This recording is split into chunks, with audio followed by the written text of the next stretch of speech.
1978, 79, 1980 સુધી એક સમય એવો હતો કે જ્યારે ઈરાન અને ઇઝરાયલ આ બંને દેશો સાથે મળીને ઈરાકની સામે લડી રહ્યા હતા. પણ એક સમય અત્યારનો છે કે ઈરાન અને ઇઝરાયલ એકબીજાની સામે લડી રહ્યા છે અને એમાં હવે અમેરિકાની એન્ટ્રી થઈ છે. અમેરિકાએ ઈરાનના 3 પરમાણુ ઠેકાણાઓને નષ્ટ કર્યા છે, ધ્વસ્ત કર્યા છે અને ડોનાલ્ડ ટ્રમ્પ અમેરિકાના રાષ્ટ્રપતિ એમણે આજે સવારે ભાષણ પણ કર્યું છે અને એ સંબોધન દરમિયાન એમણે ચેતવણી પણ આપી છે ઈરાનને કે હજુ એ સમજી જાય, કાં તો શાંતિનો માર્ગ પસંદ કરે અથવા તો તબાહીનો માર્ગ પસંદ કરે. અમેરિકાના રાષ્ટ્રપતિ ડોનાલ્ડ ટ્રમ્પે પોતાના સોશિયલ મીડિયા પ્લેટફોર્મ પર આ માહિતી ખુદ આપી છે. 3 પરમાણુ સ્થળો પર હુમલો કરવામાં આવ્યો છે. ફોર્ડો છે, નતાંજ છે અને ઇસ્ફહાન છે. આ 3 સ્થળો ઈરાનમાં કે જ્યાં ન્યુક્લિયર સાઇટ્સ પર અમેરિકાએ હુમલો કર્યો છે.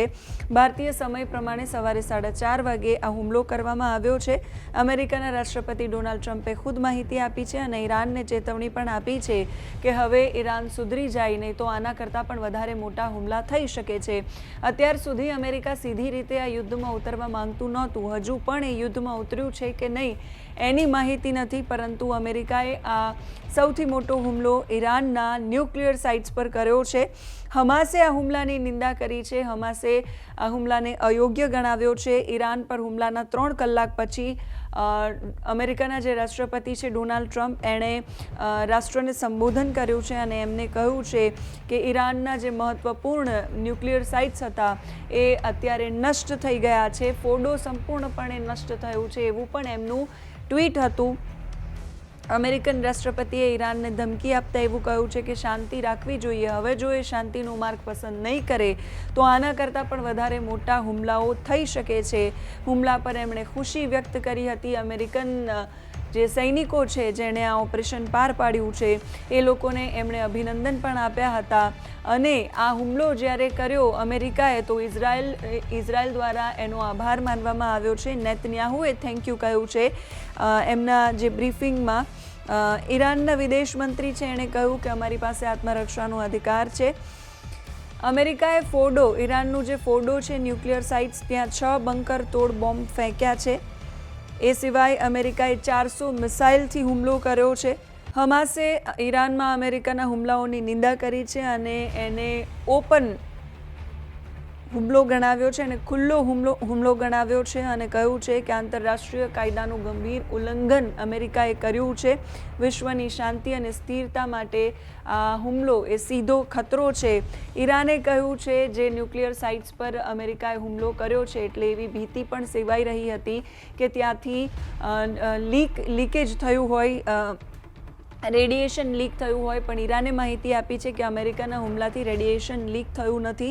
ઈરાનની પરમાણુ ઉર્જા એજન્સી છે એણે કહ્યું છે કે યુએસ મિસાઇલ હુમલા પછી પણ ફોર્ડો, નતાન્ઝ અને ઇસ્ફહાનમાં કોઈ રેડિયેશન લીક નથી થયું અને રેડિયેશન માપ મશીનોની તપાસમાં મળેલી માહિતી પ્રમાણે આ સ્થળોની આસપાસ રહેતા લોકો માટે પણ કોઈ ખતરો નથી. આ સ્થળોની સુરક્ષા હજુ પણ સામાન્ય અને સ્થિર છે.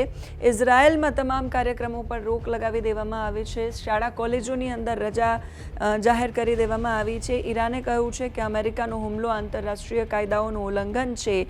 આ સિવાય અગાઉ પણ જો બાઇડનની સરકારમાં પણ ઈરાન પર હુમલાની પ્રેક્ટિસ થઈ હતી. 1 વર્ષ પહેલાં ઈરાન પર મિસાઇલ હુમલાઓની પ્રેક્ટિસ કરી હતી, પણ એ હુમલો થશે એવી કોઈ જ ત્યારે માહિતી નહોતી. અત્યારે અમેરિકાના રાષ્ટ્રપતિ ડોનાલ્ડ ટ્રમ્પ એમણે પોતાનું ભાષણ કર્યું, એમાં ખુલ્લી ચેતવણી આપી છે. તો ઇઝરાયલના જે વડાપ્રધાન છે બેન્જામિન નેતન્યાહુ, એમણે પણ ઇઝરાયલના લોકોને સંબોધિત કર્યા. એમને ઓપરેશન રાઇઝનિંગ લાયનમાં અભૂતપૂર્વ સફળતા મળી છે એવી વાતો પણ કરી. એની સાથે એમણે અમેરિકાનો આભાર માન્યો અને એમણે કહ્યું કે ઈરાનના પરમાણુ સ્થળોનો નાશ કરવા માટે લોકોને જે વચન આપ્યું હતું, જનતાને જે વચન આપ્યું હતું એ પૂરું કર્યું છે. આ સાથે જ બેન્જામિન નેતન્યાહુએ અમેરિકાનો પણ આભાર માન્યો છે. નેતન્યાહુએ ટ્રમ્પને મુક્ત વિશ્વના હિંમતવાન નેતા અને ઇઝરાયલના સૌથી મોટા મિત્ર ગણાવ્યા છે. એમણે કહ્યું છે કે સમગ્ર યહૂદી સમુદાય અને ઇઝરાયેલી નાગરિકો વતી હું એમનો આભાર માનું છું. અમેરિકન હુમલો આંતરરાષ્ટ્રીય કાયદાનું ઉલ્લંઘન છે એવો ઈરાનનો આરોપ છે. જનરલ ગુટેરસ છે એ તમામ પક્ષોને શાંતિ માટે અપીલ કરી રહ્યા છે ને એવું કહી રહ્યા છે કે આગળનો રસ્તો છે એ માત્ર વાતચીત દ્વારા જ નીકળશે. તો ડોનાલ્ડ ટ્રમ્પ છે એ હવે મક્કમ છે કે ઈરાનમાં હવે શાંતિ થશે અથવા તો વિનાશ થશે. તે જ અમેરિકાના રાષ્ટ્રપતિ ડોનાલ્ડ ટ્રમ્પે એવું પણ કહ્યું છે કે ઈરાન છેલ્લા 40 વર્ષથી અમેરિકાની વિરુદ્ધમાં કામ કરી રહ્યું છે અને હવે એ કોઈ પણ ભોગે સાંખી લેવામાં નહીં આવે અને એટલે જ આ હુમલો કરવામાં આવ્યો છે. ભારતની પ્રતિક્રિયા શું છે? કેમ કે ઈરાન અને ઇઝરાયલ બંને માટે ભારત મિત્ર દેશ સમાન છે. ભારત તરફથી શું પ્રતિક્રિયા આવે છે જોવાનું રહેશે. પણ ઈરાન અને ઇઝરાયલના યુદ્ધની વચ્ચે અમેરિકાની એન્ટ્રી થઈ છે અને અમેરિકાએ આ સૌથી મોટો હુમલો ઈરાન પર કર્યો છે. 3 પરમાણુ સાઇટ્સ છે એને નષ્ટ કરી છે, 3 પરમાણુ ઠેકાણાઓને નષ્ટ કર્યા છે અને હજુ પણ આનાથી વધારે મોટા હુમલાની ચેતવણી ડોનાલ્ડ ટ્રમ્પે આપી છે. જે ઓપરેશન પાર પાડ્યું છે અમેરિકન યોદ્ધાઓએ એમને ડોનાલ્ડ ટ્રમ્પે અભિનંદન આપ્યા છે. એની સાથે ઈરાનને આ મોટી ચેતવણી છે. એક સમયે આ બંને દેશો સાથે મળીને ઈરાકની સામે લડતા હતા, પછી બધાને ખબર હતી કે આ બંને એકબીજાની સામસામે આવવાના છે.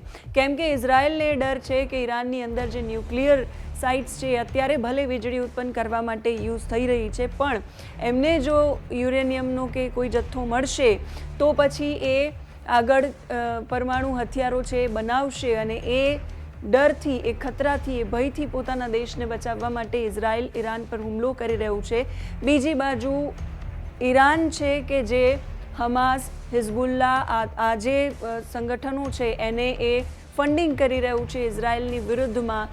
એટલે ગાઝા, હમાસ, પછી લેબનોન, હિઝબુલ્લા આ બધી જગ્યાઓ પર યુદ્ધ ચાલી રહ્યું છે અને ઇઝરાયલને એ રીતે બિઝી રાખવા માંગે છે ઈરાન. પણ ઇઝરાયલે આ બહુ જ મોટું પગલું ભર્યું છે. ઇઝરાયલ ઈરાન યુદ્ધની વચ્ચે અમેરિકાની એન્ટ્રી થઈ છે. હવે જોવાનું રહેશે કે અમેરિકા સીધી રીતે યુદ્ધમાં જોડાવવાની વાત કરે છે કે કેમ. ભારત તરફથી શું પ્રતિક્રિયા આવે છે એ પણ જોવાનું રહેશે. અપડેટ્સ તમારા સુધી પહોંચાડતા રહીશું. અત્યારે આ વિડીયોમાં બસ આટલું જ. નમસ્કાર.